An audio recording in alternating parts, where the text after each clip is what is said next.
إن الحمد لله نحمده ونستعينه ونستغفره ونعوذ بالله من شرور أنفسنا وسيئات أعمالنا من يهده الله فلا مضل له ومن يضلل فلا هادي له أشهد أن لا إله إلا الله وأشهد أن محمدا عبده ورسوله اللهم صل وسلم وبارك على نبينا محمد وعلى آله وصحبه ومن اتبع بهداه إلى يوم القيامة وبعد. Hadirin jamaah sekalian yang saya muliakan, kita masih di bab taubah. Wa an Abi Sa'ad ibn Malik ibn Sinan al-Khudri radhiyallahu anhu anna Nabi Allah sallallahu alaihi wasallam qala, dan dari Abi Sa'ad bin Malik bin Sinan al-Khudri, semoga Allah subhanahu wa ta'ala meridhoinya, bahwasanya Nabiullah sallallahu alaihi wasallam berkata, kana fi man kana qablakum rajulun qatala 99 nafsa, bahwasanya ada seseorang dari umat sebelum kalian yang telah membunuh 99 jiwa. Fasa'ala an ahli ilmi, maka dia bertanya tentang orang yang paling alim di muka bumi. Fadulla ala rahibin fa'atah, maka dia ditunjukkan kepada seorang rahib. Fa'atah, maka dia mendatangi rahib tersebut. Faqal, maka si pembunuh ini berkata, innahu qatala 99 nafsa, sesungguhnya dirinya telah melakukan perbuatan dosa berupa membunuh 99 nyawa. Fahal lahu min taubah, apakah bagi dirinya ada kesempatan untuk bertaubat? Faqala la, maka dia mengatakan tidak. Ini rahib yang nekat ya. Udah tahu menghadapi pembunuh berdarah dingin, dia jawabnya apa? Iya, tidak. Jadi apa balasannya? Faqatalahu, langsung membunuh si rahib tersebut. Fakammala bihi mi'atan, maka bilangannya pun jadi lempeng sempurna menjadi 100. Orang udah biasa bunuh, sikat. Thumma sa'ala an a'lami ahli al-ardi, kemudian dia bertanya lagi tentang orang yang paling alim di muka bumi. Fadulla ala rajulin alim, maka ditunjukkanlah kepada seorang yang alim dan diceritakan kepadanya dengan kisah yang sama. Faqal innahu qatala 100 nafsin fahal lahu min taubah, dia menjelaskan tentang keadaan dirinya, bahwasanya dia telah membunuh 100 nyawa, apakah baginya ada kesempatan untuk bertaubat? Faqala, maka orang alim ini mengatakan, na'am, ya ada. Wa man yahulu bainahu wa bainat taubah, siapa yang menghalangi antara dia dengan taubat? Intaliq ila ardi kadza wa kadza, pergilah ke negeri ini dan itu. Fa inna biha unasan ya'buduna Allah Ta'ala, karena di dalam negeri tersebut ada orang-orang yang mereka beribadah kepada Allah Subhanahu wa Ta'ala. Fa'budillaha ma'ahum, maka engkau beribadahlah kepada Allah Subhanahu wa taala bersama dengan orang-orang yang beribadah kepada Allah Subhanahu wa taala. Wala tarji' ila ardika fa innaha ardu su. Jangan kau kembali ke daerahmu, karena daerahmu adalah daerah yang jelek, lingkungan yang jelek. Fantalaqa hatta idza nasafat tariqa atahu al-maut. Maka berlalulah si pembunuh ini melaksanakan perintah dari orang alim sampai dia ke pertengahan jalan dari tempat yang dia tuju, daerah yang dia tuju. Atahul mautu, datang kepadanya kematian. Fakhtasamat fihi malaikatur rahmati wa malaikatul azab. Maka berselisihlah malaikat rahmat dan malaikat azab.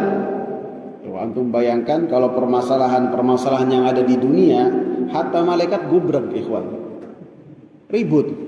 Malaikat yang ya'budunallaha, yang senantiasa beribadah kepada Allah, yang senantiasa tunduk patuh kepada Allah, ketika diturunkan di bumi, yang namanya bumi dunia, pasti ada perselisihan, pasti. Mau sapa sama siapa ada perbedaan. Hatta malaikat, dua malaikat begitu diturunkan di muka bumi, maka berselisih di antara dua malaikat tersebut. Faqala malaikatur rahmah, maka berkata malaikat-malaikat rahmat, ja'a taiban muqbilan biqalbihi ila Allah Ta'ala.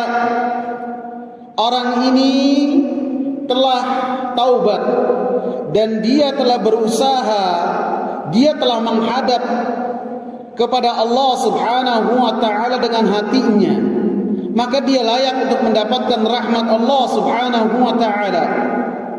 Wa qalat malaikatul azab, maka berkata malaikat-malaikat yang menyiksa, innahu lam ya'mal khairan qattu. Orang ini belumlah beramal kebaikan sekalipun.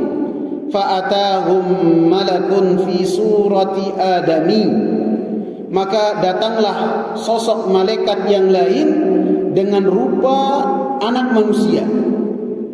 Faja'aluhu bainahum ay hakaman, maka malaikat-malaikat tersebut menjadikan anak manusia yang pada hakikatnya seorang malaikat, satu sosok malaikat, menjadi pemutus perkara di antara mereka.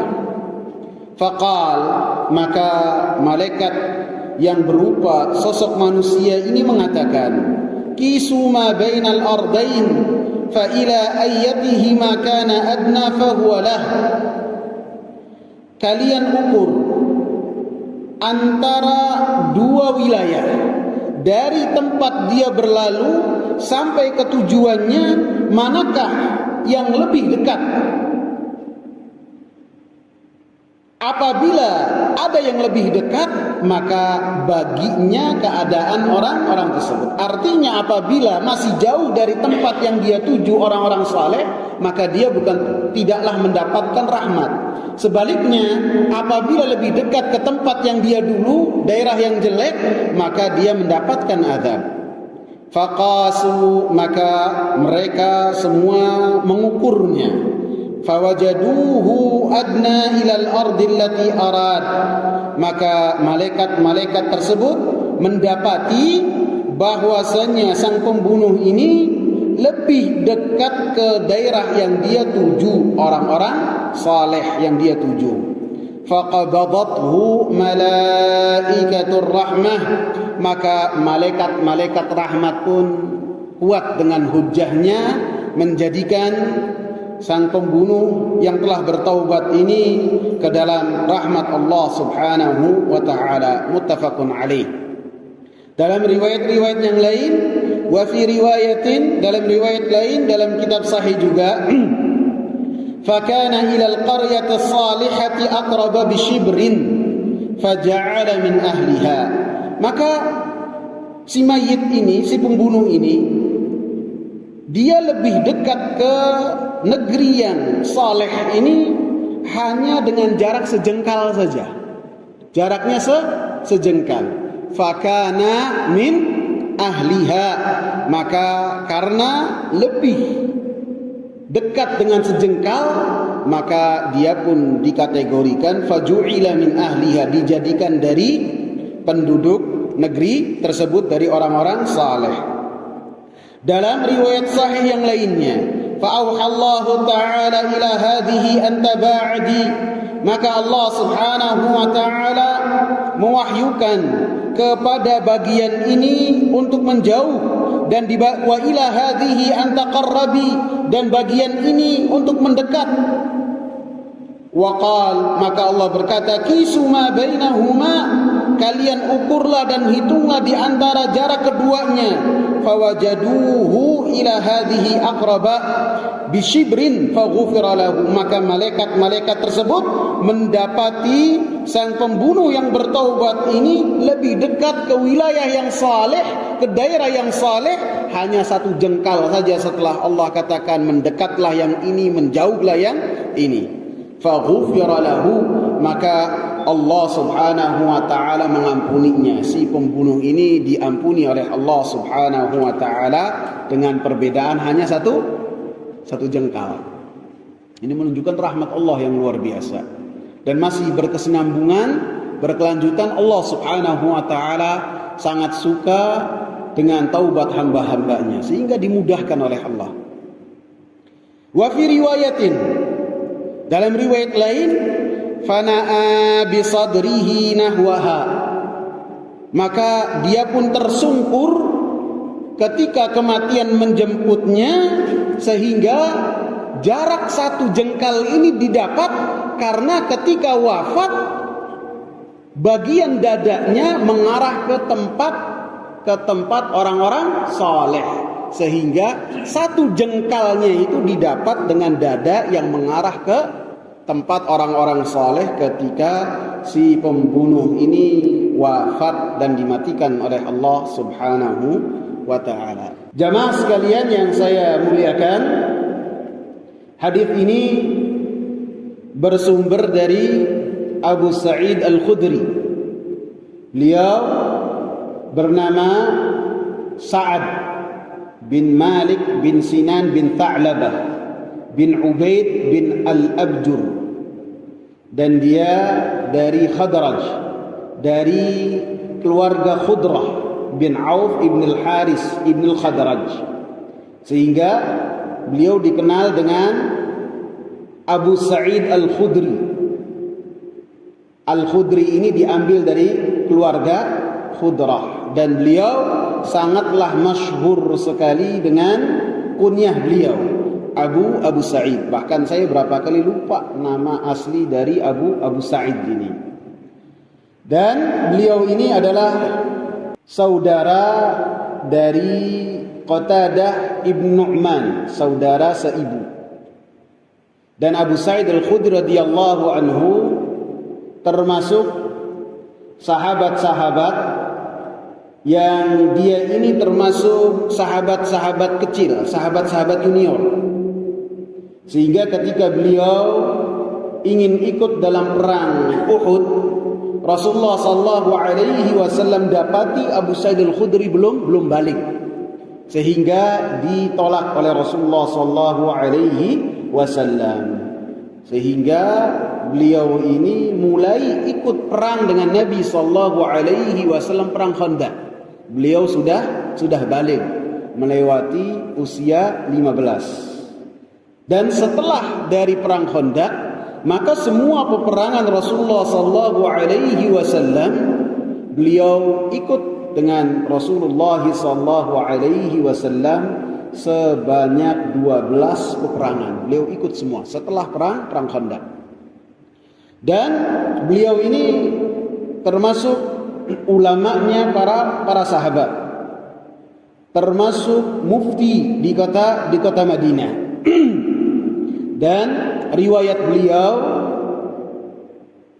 yang sampai kepada kita dari Nabi sallallahu alaihi wasallam 1170 hadis, termasuk sahabat yang banyak ini hadis-hadisnya. Kenapa hadis-hadisnya lebih banyak daripada pembesar-pembesar sahabat yang lain seperti Abu Bakar, Umar, Utsman. Adapun Abu Sa'id Al-Khudri ini hadisnya banyak, atau junior sahabat-sahabat kecil yang tadinya kecil pada zamannya Nabi sallallahu alaihi wasallam. Bahkan ketika Rasulullah sallallahu alaihi wasallam wafat, mereka mulai beranjak dewasa. Ada yang usianya 20, ada yang usianya 15, ada yang usianya 14. Mereka lah yang menjadi lumbung hadis dari para tabi'in. Adapun seperti Umar, seperti Abu Bakar, seperti Abdurrahman bin Auf, walaupun mereka itu adalah sahabat-sahabat yang senantiasa melazimkan dirinya dengan Nabi sallallahu alaihi wasallam, akan tetapi riwayat hadisnya sangatlah sedikit sekali. Dikarenakan sahabat-sahabat junior ini mereka usianya panjang. Beliau wafat pada tahun berapa? 74 Hijriah. Dan beliau dimakamkan di pemakaman Baqi.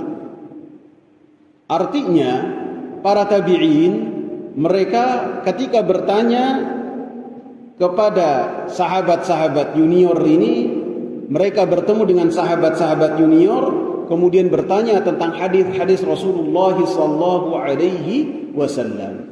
Sehingga seperti Abdullah bin Abbas, seperti Abdullah bin Umar, siapa lagi?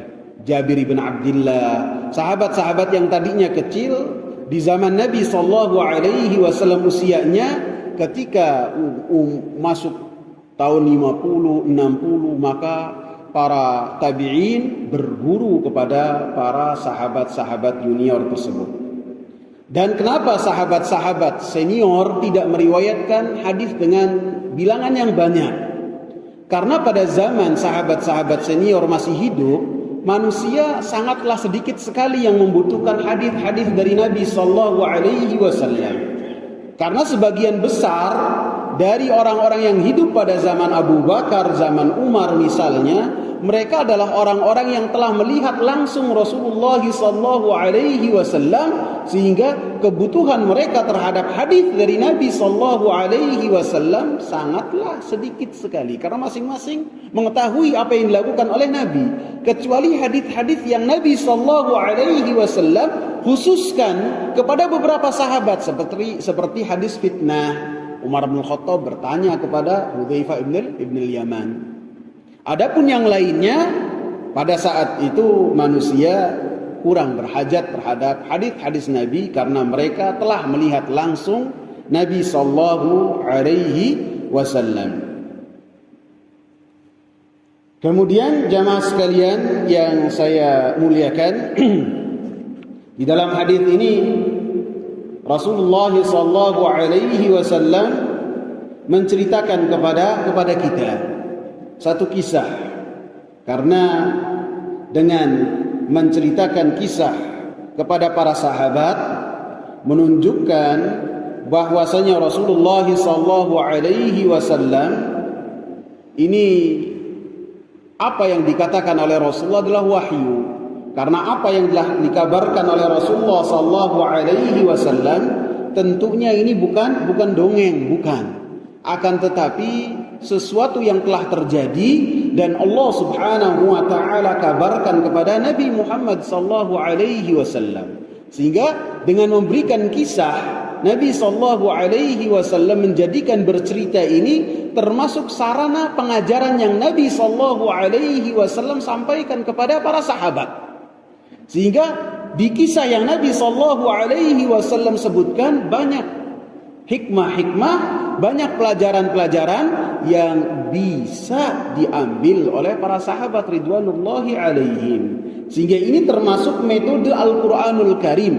Al-Quranul Karim kandungannya ada 3. Yang pertama membahas tentang tauhid. Yang kedua membahas tentang hukum-hukum. Yang ketiga membahas tentang akhbar, membahas tentang kabar-kabar, membahas tentang kisah-kisah.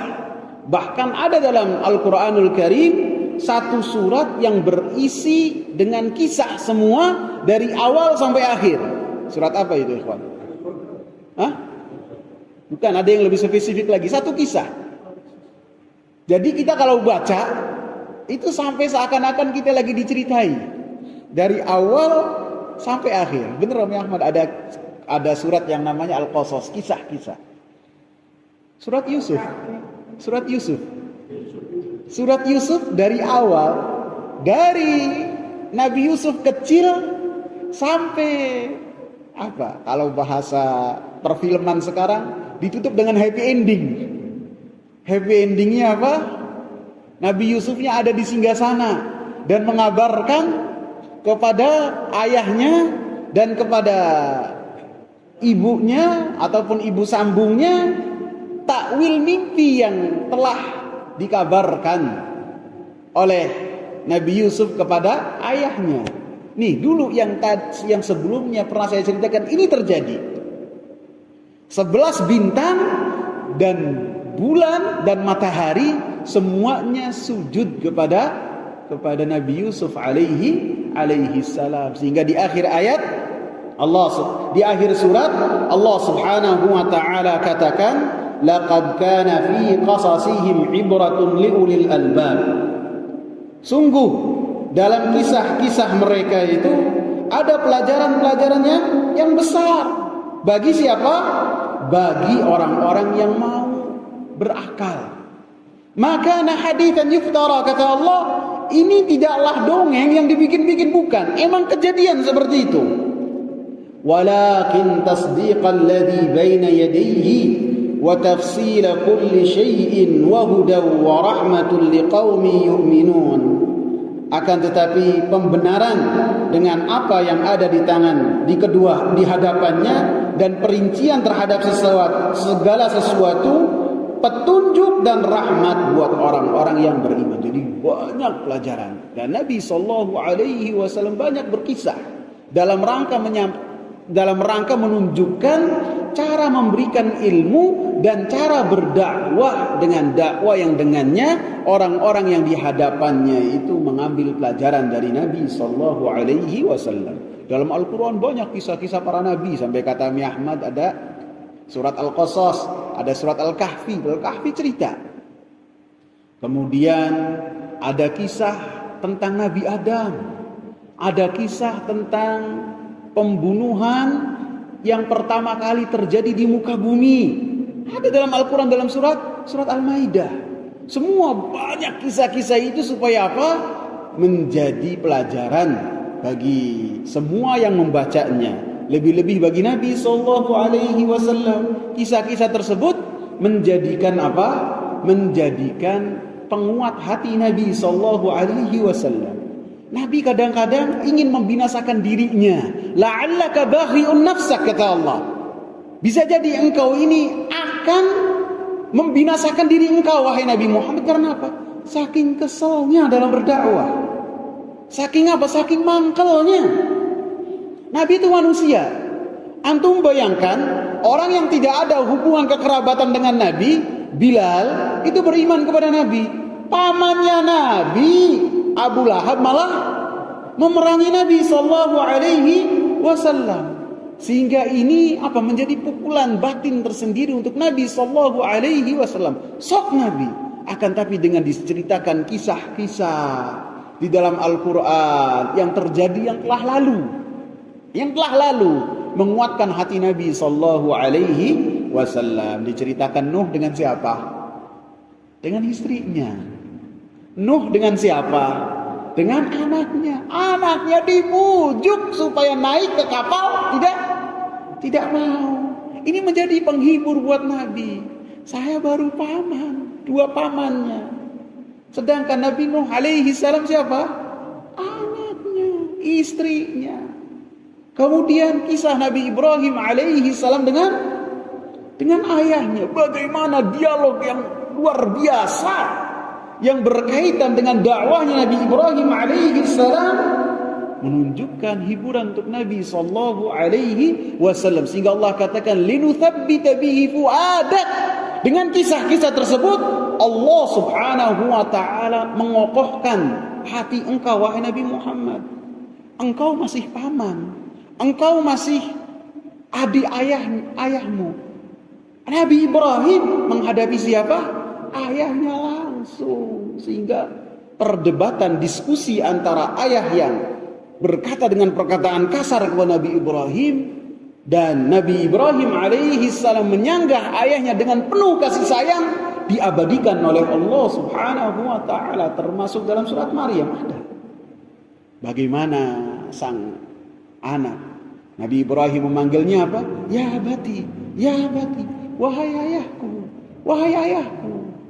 Adapun ayahnya memanggil dengan panggilan yang tidak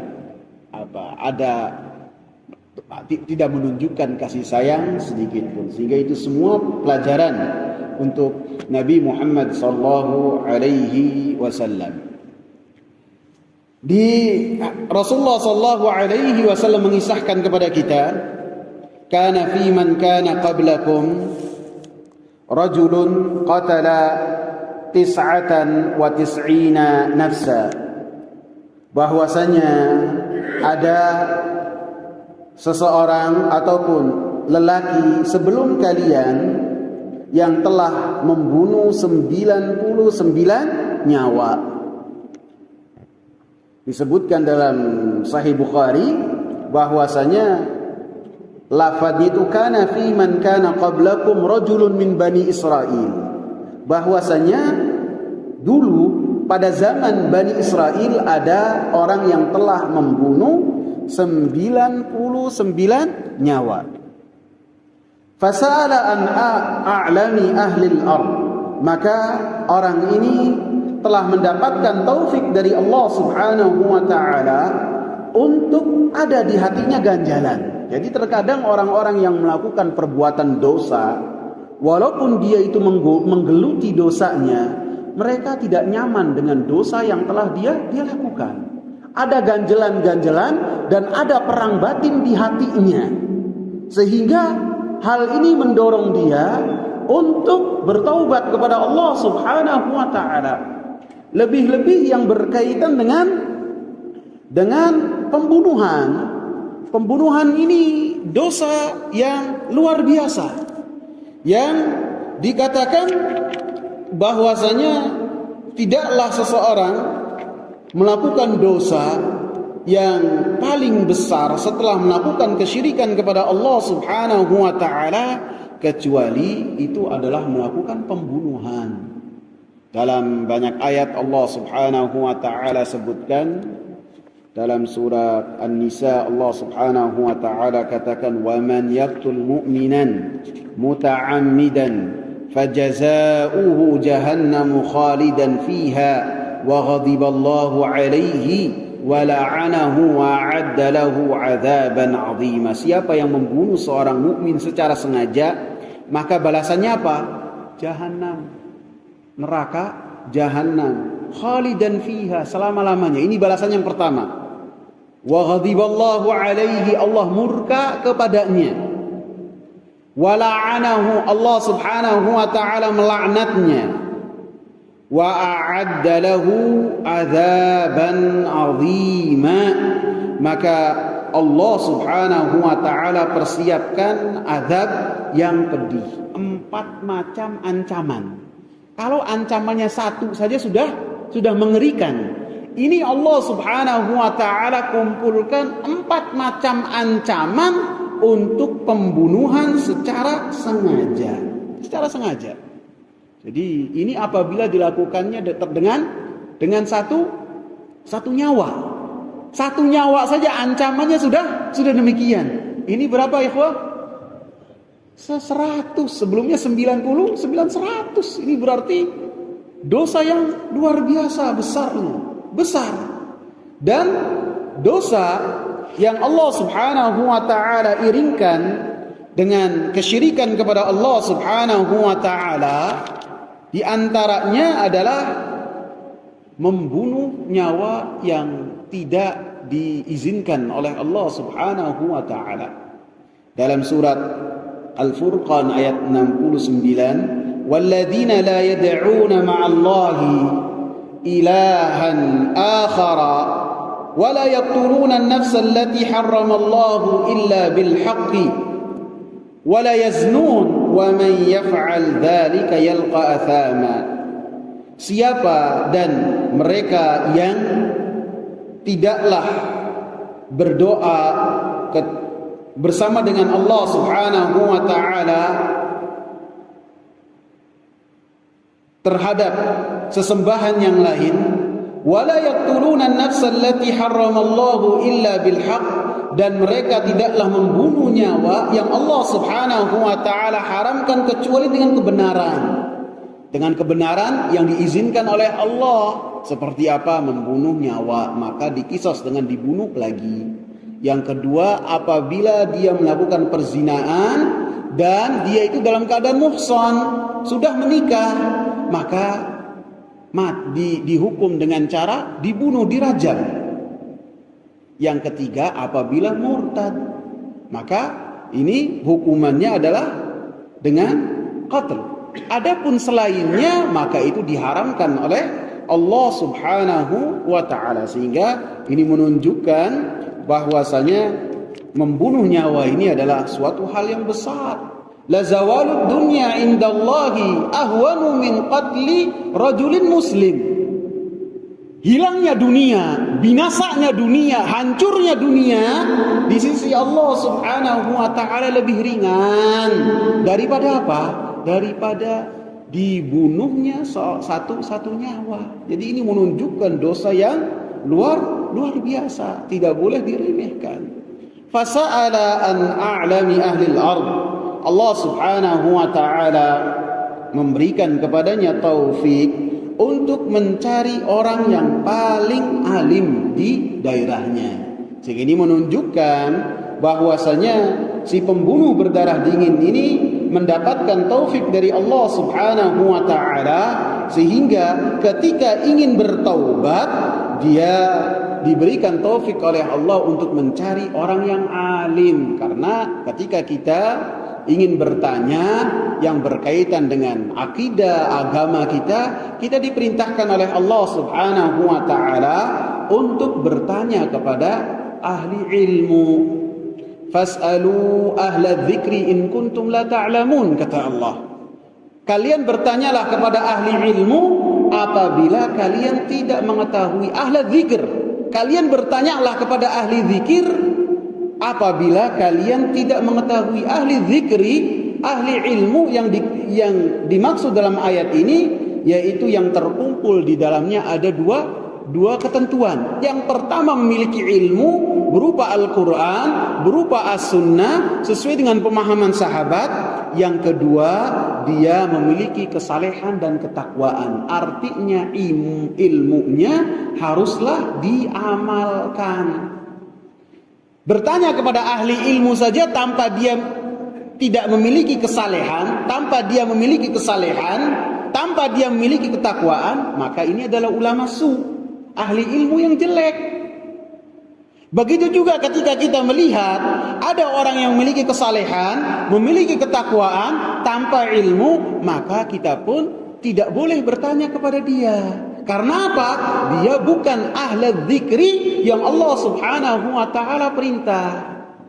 Jangan sampai kita melihat ini orang bolak-balik ke masjid, oh ini penampilannya saleh, oh ini penampilannya ustadz, kemudian kita tanya kepada orang tersebut tentang permasalahan kita. Tidak, harus ada rekomendasi, harus ada yang mengabarkan kepada kita bahwasanya si fulan itu adalah ahli ilmu. Kalau tidak terjadi seperti si pembunuh berdarah dingin ini, mencari ahli ilmu, kemudian dia bertanya kepada orang-orang yang di sekitar, fadulla ala rahibin, maka dia ini diarahkan kepada seorang rahib.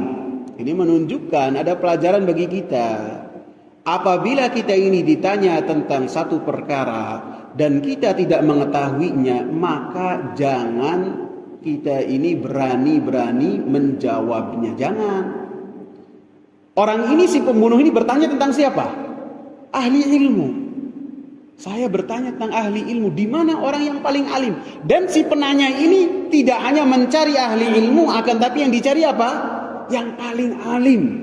Ketika bertanya kepada seseorang, ditunjukkanlah rahib. Rahib itu apa? Ahli ibadah. Yang dia fokus ibadah, bahkan terkadang dia lalai dari permasalahan-permasalahan ilmu. Lebih fokus terhadap ibadah. Sehingga ini menunjukkan bahwasanya ketika seorang tidak tahu terhadap satu permasalahan, jangan dia berani-berani menjawabnya. Dalam permasalahan-permasalahan dunia saja, dalam permasalahan-permasalahan dunia, ketika ada orang kesasar, tanya ke kita nih, tanya ke kita. Begitu tanya ke kita, di sini dia bertanya, daerah terusan mana? Oh, saya tidak tahu nih. Tapi kalau saya ngomong saya tidak tahu, kasihan nih. Kecewa. Akhirnya coba antum lurus ke sana, ambil kiri, ada perempatan, ambil kanan, itu jalan besar, antum ambil kiri, ada perempatan, terus ambil kanan, terus nanti ada bundaran Kijang, lurus terus lagi. Dapatnya Cirebon ya. Bener gak? Menyusahkan gak?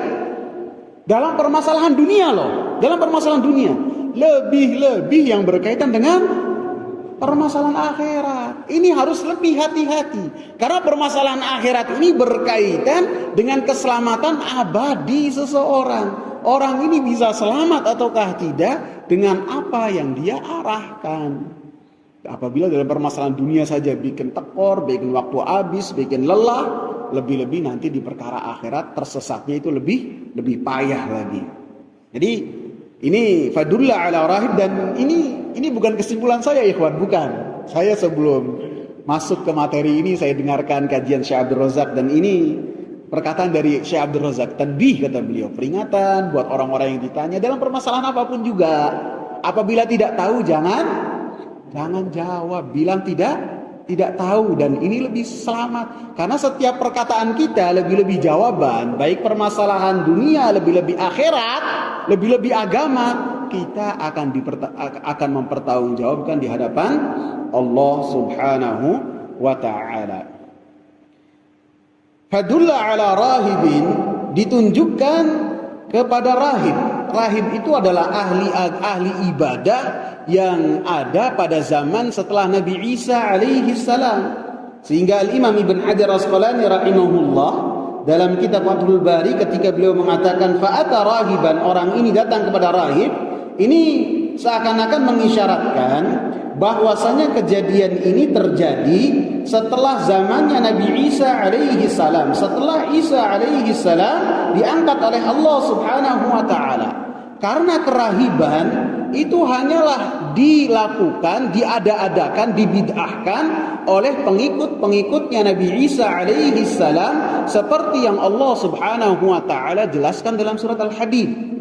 Kerahiban itu hanya ada pada pengikutnya Nabi Isa alaihi salam, sehingga beliau mengisyaratkan dengan ada lafaz fa'ata rahiban, maka ini bisa jadi terjadinya setelah zamannya Nabi Isa alaihi salam. Faqal, maka orang ini mendatangi si rahib, kemudian menjelaskan keadaannya. Sehingga ini menunjukkan apabila seseorang itu bertanya atau meminta fatwa, meminta jawaban, maka dijelaskan permasalahannya sejelas-jelasnya. Dan kalau bisa jangan menggiring si ustadz yang akan menjawabnya. Jadi bagaimana upayanya supaya nanti ustadznya itu jawabnya haram? Tidak boleh. Bagaimana upaya semampu dia dalam menyusun pertanyaan ini supaya si ustadz yang menjawabnya itu boleh, halal. Tidak boleh. Harus dijelaskan gamblang apa adanya. Apa adanya. Dijelaskan sejelas-jelasnya. Semampu dia, seperti yang dilakukan oleh sang pembunuh ini. Dia datang ke rahib, kemudian mengatakan innahu qatala tis'atan wa tis'ina nafsa. Sesungguhnya dia telah membunuh 99 nyawa. Artinya pembunuhan bagi dia ini suatu yang sangat ringan sekali. Sehingga dia ini mampu untuk membunuh dengan sebab yang sangat sepele sekali. Sehingga bilangan yang dia lakukan dalam pembunuhan ini sangat banyak. Jadi bukan karena permasalahan-permasalahan berat kemudian dia membunuh, tidak. Bahkan permasalahan remeh-temeh, senggol-senggolan kuda bisa jadi dia pras, bisa. Sehingga buktinya si rahib pun menjadi orang yang ke-100.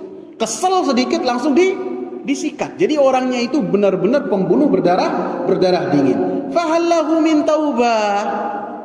Apakah bagi dia ini ada pintu taubat dan kesempatan untuk mendapatkan rahmat Allah Subhanahu wa taala? Faqala, maka si rahib ahli ibadah mengatakan la, tidak. Dan orang ini menjawab sesuai dengan kemampuannya. Kemampuannya yang dia ketahui bahwasanya hal ini tidak bisa, tidak ada. Karena orang ini adalah ahli ibadah, bukan ahli ilmu.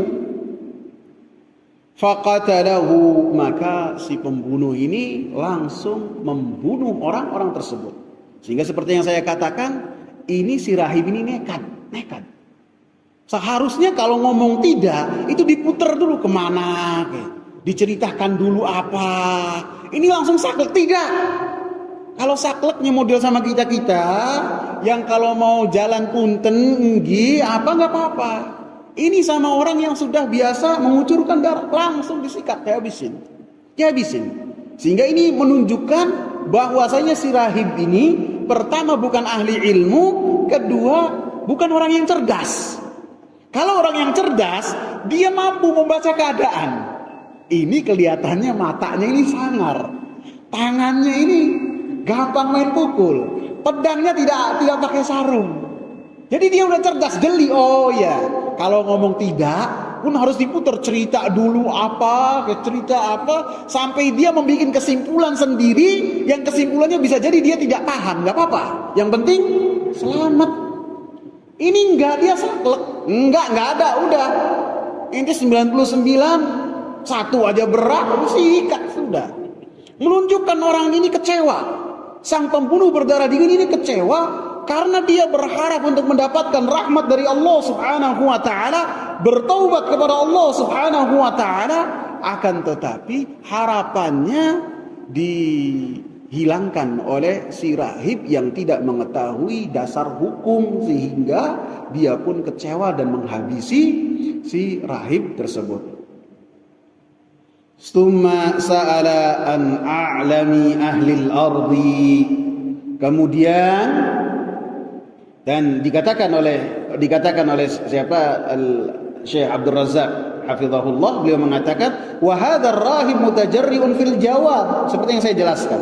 Si rahib ini benar-benar nekat dalam memberikan jawaban. Wa hadzal sa'il mutajarriun aidha fil qatl, sebagaimana si penanya ini benar-benar nekat untuk melakukan pembunuhan berikutnya.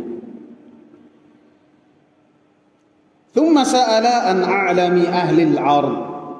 Kemudian dia pun mulai bertanya lagi, siapa orang yang paling alim di daerahnya? Siapa? Ini menunjukkan seperti yang saya sebutkan, orang-orang yang melakukan perbuatan-perbuatan dosa, bahkan dosa-dosa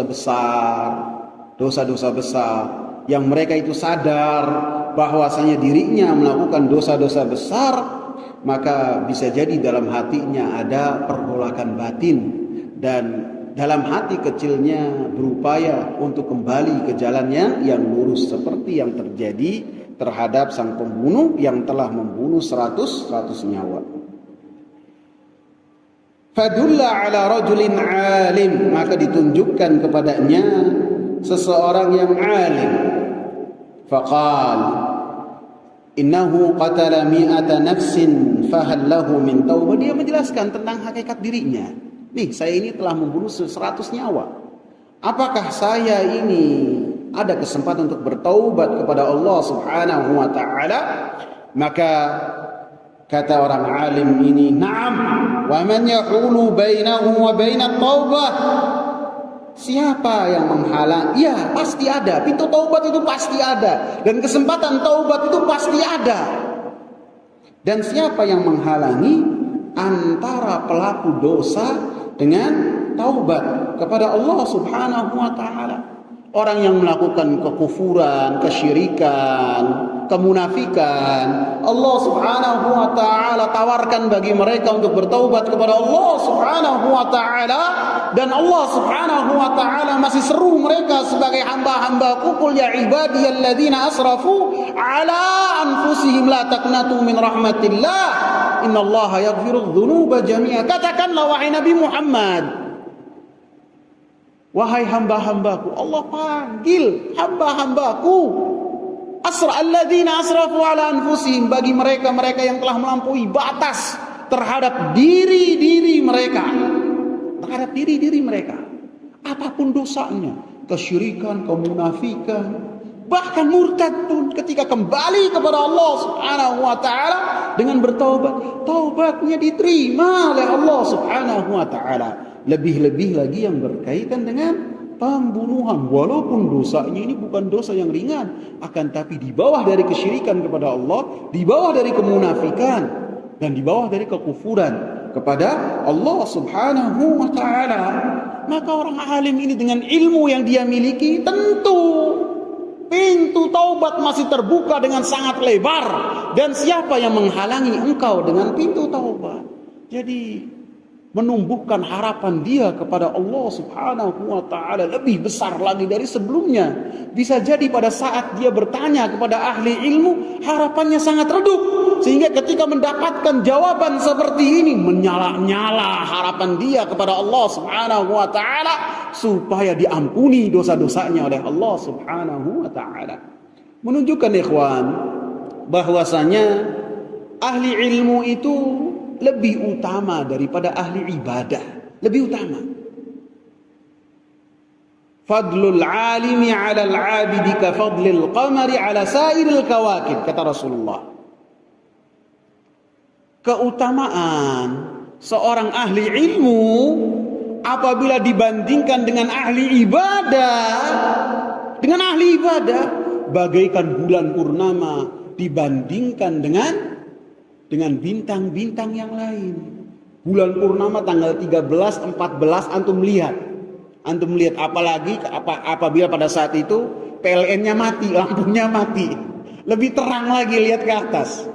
Begitu lihat ke atas antum cuma bisa lihat bulan purnama. Bintang-bintangnya kemana? Kalah sinarnya. Maka demikian kata Rasulullah. Ahli ilmu dibandingkan dengan ahli ibadah, maka ahli ilmu itu lebih baik dari semua sisi.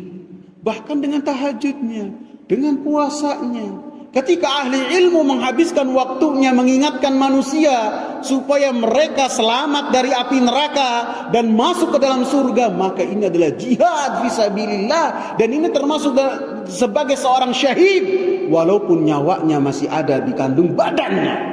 Sebagai syahid yang mengabarkan kepada manusia bahwasanya Allah Subhanahu wa taala lah yang hanya berhak diibadahi, dan selain Allah Subhanahu wa taala itu batil. Ini jauh sekali. Sehingga seperti yang saya sebutkan pada hakikatnya ketika kita ingin bertanya, fas'alu ahlal dzikri in kuntum la ta'lamun, bertanyalah kepada ahli zikir apabila kalian tidak mengetahui. Adzikr itu inna nahnu nazzalna dzikra wa inna lahu lahafizun, kata Allah, kamilah yang telah menurunkan adzikr dan kamilah yang menjaga. Adzikr itu Al-Quran, adzikr itu as-sunnah, adzikr itu al-Islam. Sehingga yang dimaksud dengan ahli dzikr adalah seperti yang saya sebutkan, yang memiliki dua kriteria. Yang pertama ilmu, yang kedua as-salah wa taqwa, kesalehan dan ketakwaan. Sehingga idealnya ketika bertanya, kita lihat orangnya punya ilmu ataukah tidak. Apabila punya ilmu, kita lihat ilmunya mengantarkan dia ke kesalehan ataukah tidak, kepada ketakwaan ataukah tidak. Apabila ilmunya tidak menghantarkan dia kepada ketakwaan, kesalehan, maka tidak kita tanya. Tidak. Karena yang diperintahkan fas'alu ahlal dzikri. Begitu juga sebaliknya. Apabila kita dapati ada orang-orang yang dia itu hanya memiliki kesalehan dan ketakwaan tanpa ilmu, ahli ibadah, rajin ibadah tanpa ilmu, maka kita tidak bertanya kepadanya. Sehingga yang idealnya ahli ilmu adalah ahli ibadah. Seperti yang telah dijelaskan dan kita dapati dalam biografi para ulama. Para ulama ketika beribadah, ibadahnya luar biasa sekali. Seperti yang sering saya ulang-ulang. Utsman ibn Affan sholatnya semalam berapa? 1 rakaat, tapi isinya berapa? 1 Al-Quran. 1 Al-Quran. 1 Al-Quran. Kemudian siapa lagi? Abdullah bin Zubair, sholatnya 1 Al-Quran semalam tahajudnya. Abdullah bin Zubair. Sebutkan juga Abu Hanifah. Jadi apabila kita dapati pada biografi para ulama, maka kita dapati mereka ahli ilmu dan ahli ibadah. Akan tapi apabila ada yang ahli ibadah saja tanpa memiliki ilmu, maka jangan kita terpedaya, jangan kita kasih panggung, jangan kita kasih kesempatan. Jangan ketika orang masuk ke masjid lihat misalnya ada yang penampilannya ustadz, maka dia langsung bertanya kepadanya. Tidak, harus diberitahu dulu, harus ada yang merekomendasikan terlebih dahulu. Faqal, kemudian orang alim ini mengatakan, dari kefakihan orang alim ini tidak mencukupkan hanya mengatakan bahwasanya pintu taubat masih terbuka, akan tetapi dia menunjukkan kepada orang yang akan bertaubat ini bagaimana cara bertaubat sehingga taubat dia ini benar-benar diterima oleh Allah Subhanahu wa taala. Apa dikatakan? Intalik ila ardi kadza wa kadza. Kamu pergilah ke daerah ini dan itu. Disebutkan oleh Imam Ibn Hajar Al-Asqalani rahimahullah. Kelihatannya tidak bisa saya buka kali. Disebutkan di daerah Nasrah namanya. Di daerah Nasrah. Tempatnya adalah daerahnya namanya Nasrah. Fa inna biha, dan daerah orang yang tadinya melakukan pembunuhan terus bertobat ini nama daerahnya Kafrah.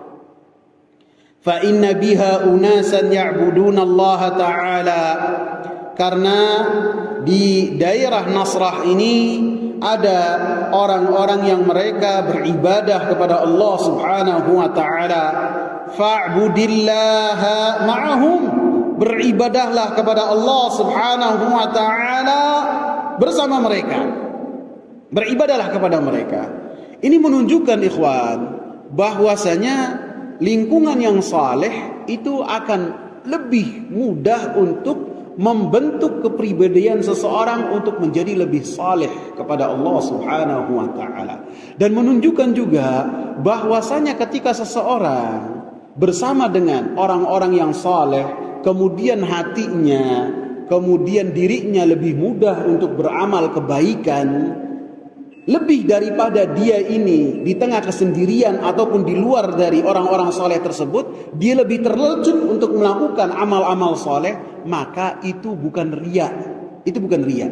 Akan tetapi itu adalah dampak dari seseorang melakukan amal saleh, maka dimudahkan baginya untuk beramal dengan amal saleh ketika bersama dengan orang-orang saleh. Sehingga Rasulullah mengatakan, innama ya'kulu dhi'bu asyatal fadzah.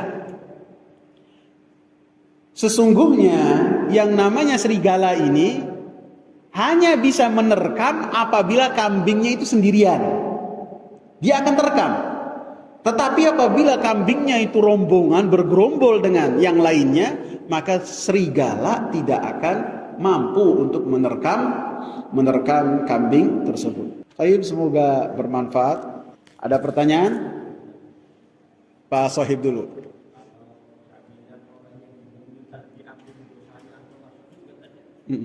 Apa? Pada dasarnya nanti ke situ, tapi nanti insya Allah akan kita jelaskan dengan khilaf di antara para ulama. Akan saya jelaskan juga, ada di dalam Umdatut Tafsir dijelaskan. tentang khilaf dari para ulama yang berkaitan dengan pelaku pembunuhan. Akan tapi para ulama mengatakan bahwasanya termasuk menunjukkan bahwasanya pembunuh itu diampuni dosa-dosanya oleh Allah Subhanahu wa taala, dalilnya adalah hadis yang kita bahas. Gitu. Nanti insyaallah akan kita lanjutkan. Nah, silakan. Ya. Yeah.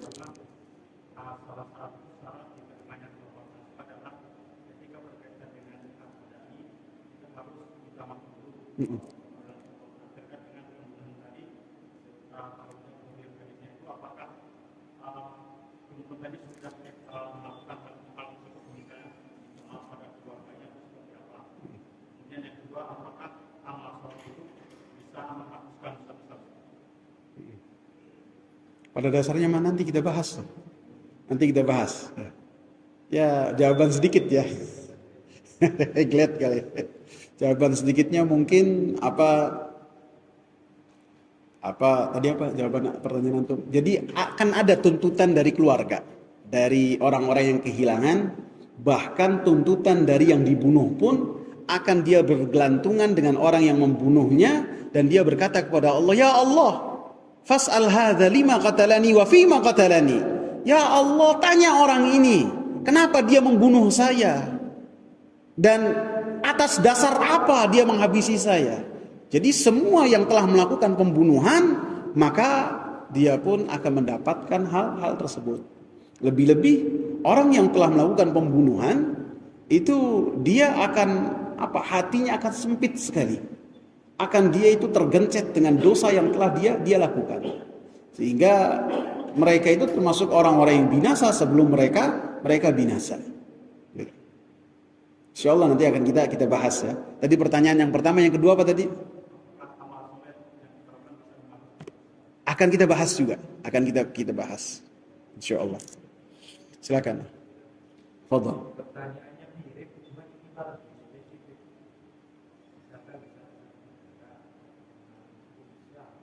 Menganut apa? Iya.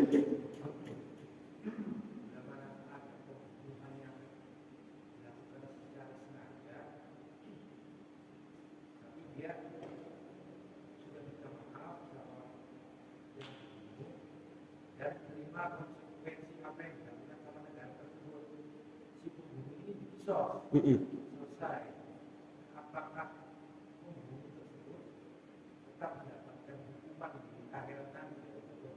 Ya, barakallahu fikum. Pada dasarnya hudud yang dan kisos pada dasarnya adalah tebusan bagi orang-orang yang telah melakukan perbuatan dosa pada dasarnya. Sehingga ada khilaf di kalangan ulama apakah hudud yang ditegakkan ketika seorang belum meninggal itu sebagai kafarat bagi dirinya ataukah tidak. Dan pendapat yang saya rajihkan bahwasanya apabila dia bertaubat kepada Allah dan ditegakkan baginya kisos, maka taubatnya diterima oleh Allah Subhanahu wa taala, dan pada hari kiamat kelak tidak ada sangkut pautnya lagi karena sudah dibayar nyawa dengan nyawa. Seperti contohnya seorang perempuan yang dia telah melakukan perbuatan zina. Dia bertaubat kepada Allah dia datang kepada Rasulullah sallallahu alaihi wasallam mengakui bahwasanya dirinya telah melakukan perbuatan zina dengan si fulan, disebutkan namanya. Disebutkan. Dan dia mengatakan bahwasanya dirinya telah menikah. Jadi selingkuh. Maka Rasulullah sallallahu alaihi wasallam menegakkan, singkat cerita menegakkan setelah proses yang sangat panjang, karena pada dasarnya Rasulullah menolak, ente jangan datang lagi. Enggak, ini perempuan memang bertaubat.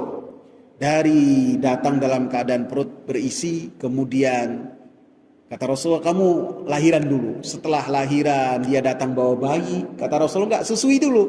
Seharusnya seakan-akan Rasulullah katakan apa? Jangan datang lagi. Wis balik gitu. Enggak, dia datang lagi sambil bawa anaknya dikasih korma. Anaknya lagi ngunyah korma. Artinya apabila dia dirajam, anaknya bisa hidup, sudah tidak butuh susu lagi, dirajam oleh Rasulullah sallallahu alaihi wasallam. Dan sebagian orang ketika setelah merajam perempuan ini mereka mencelaknya. Kata Rasulullah sallallahu alaihi wasallam, jangan kau cela. Fa innaha qad tabat taubatan law wuzzi'at ala ahli al-Madinah lawasi'atuhum. Perempuan ini telah bertaubat kepada Allah Subhanahu wa taala dengan taubat yang luar biasa, sehingga apabila dibagi kepada penduduk kota Madinah yang mana mereka para sahabat, mencukupi semua mereka. Jadi termasuk dari pendapat ulama bahwasanya hudud yang ditegakkan itu akan menjadi kafarat terhadap dosa-dosa yang telah mereka lakukan. Cukup ya. Semoga bermanfaat. Subhanakallahumma bihamdika asyhadu an la ilaha illa anta astaghfiruka wa atubu ilaik. Assalamu alaikum warahmatullahi wabarakatuh.